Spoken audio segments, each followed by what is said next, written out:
Scott Russell, there's so much going on around the world that you can kind of get information overload. It's everywhere.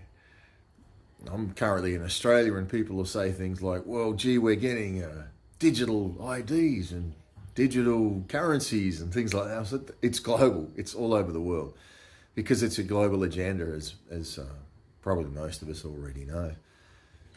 I think we're going to see that happen. And people are like, well, we're pushing back and yeah, great.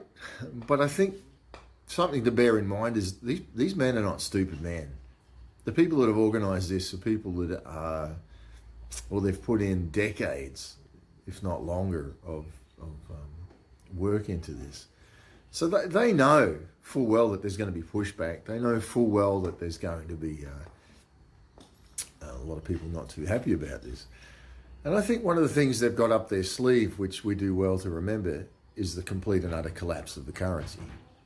Now, if people start protesting too much, it's pretty easy to just collapse the currency because they are in control of it. They pull the strings to the financial systems of the world. I mean, the IMF, the International Monetary Fund, is behind a lot of this. The World Economic Forum, as we know, they're all in bed together. And these men can just do whatever they need to do, a flick of the switch, and it all ends. And so I think we do well to consider the fact that we are going to see a total and utter collapse of the currencies. And I think that'll happen when they feel like they're losing ground. I mean, the currencies have already collapsed. I've been saying that for a long time. It's already collapsed, or it's in collapse. It's just there. It's being artificially propped up for the opportune time.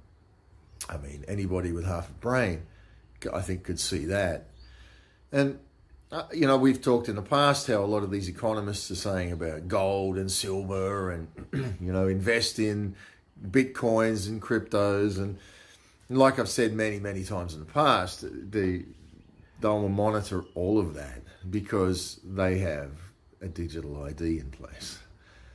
And they are making it that you won't be able to access the internet. They're doing it through nefarious means of, the censorship of, to make sure 16-year-olds can't get on there or younger on certain sites. And so they're regulating it. They're going to make sure ultimately that you're going to have to put in, and I'm going to have to put in a digital ID to be able to access the internet. And once that happens, you can't trade in crypto, they'll know. And ultimately, I think they want people to go to crypto and think that it's the gold rush, so to speak. So as everybody's rushing to crypto, thinking they're going to get rich, and maybe they are getting rich, they know full well that I believe ultimately they will throw the switch on all of that and strip everybody of their assets with just the flick of a switch, a push of a button, because it's all what is there. There's no tangible product that you own. So I think they've thought a lot of this out well before any of us started thinking too much about it. And it's a challenge. So to me, it is a good time to walk in the faith. For me, it's a faith in Jesus. Not a religious, institutional faith of that, but a relationship with that. Walking with people of like faith to prepare ourselves mentally, spiritually, emotionally, physically, in just ways that we know things are about to change.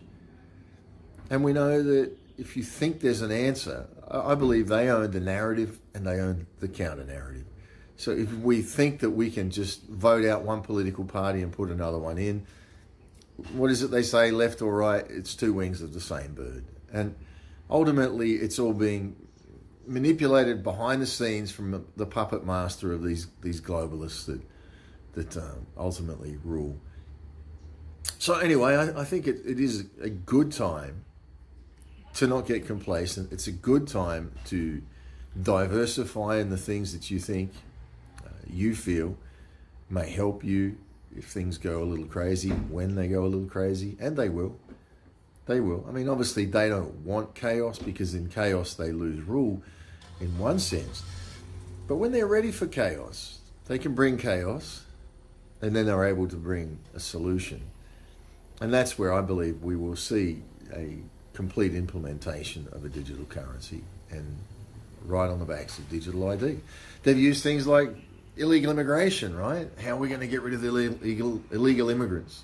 Well, everyone's got to have a digital ID. So everything they're doing is for the digital ID. Trump was the Trojan horse for a digital ID. Like I've said in other videos, the only way the conservative Christian crowd would take a digital ID was from somebody that they basically thought was a disciple of Christ almost. And they think Trump is this great man of God. And so they trust him that he wouldn't bring in a mark of the beast type system, digital ID. But what's one of the first things he did is brought in the real ID in a bigger way, right? So, and starts to try to mandate it. So, yeah, Trump is definitely, well, he'll stand before God in his own merits. Rise or fall with that, he will. But I think that, I don't think we should trust any man. I think we should turn to God and start to say, all right, the divine.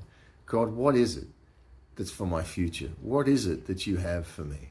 Where is it that I can head? And if you don't know how to connect with God in that way, he's talking to you. It's just whether or not you choose to listen. And I think often that peace that's in us, a spiritual peace, a peace that goes beyond natural circumstances, natural situations.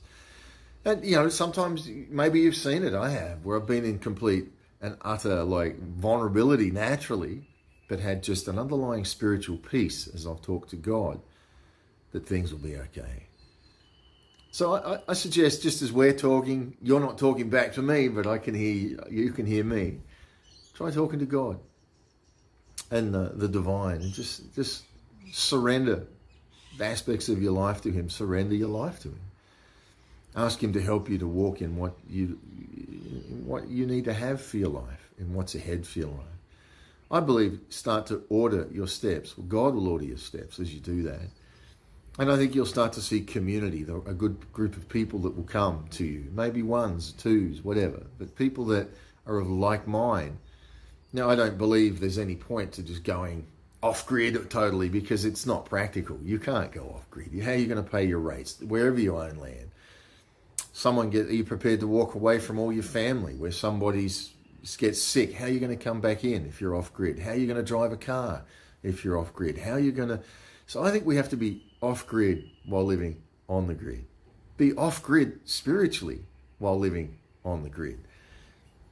And that's possible. You can have a look at... For me, it was an introduction to that. It was the book that I wrote, Vegetable Garden, Faith and a Corvette. But continue. Continue to prepare in the things that you feel. And do something. Do something. Because in doing something, you'll get momentum. And as you get momentum, other things will open up. There's no absolute answer other than, I believe, the divine of God. But for us, as you start to move in a direction, it'll get you thinking and being creative. And then it'll open up something else. So you might go in this direction. You might go over here. And I think one of the strengths of that is your uniqueness. You will do it uniquely, because the well-traveled path they've already thought about. But your path can be unique. Your path is unique. Walk that unique path, prepare in that uniqueness, and know that God will have you covered when you talk to him. God bless you. And as I said, I'm Scott Russell, and may God have mercy on us all.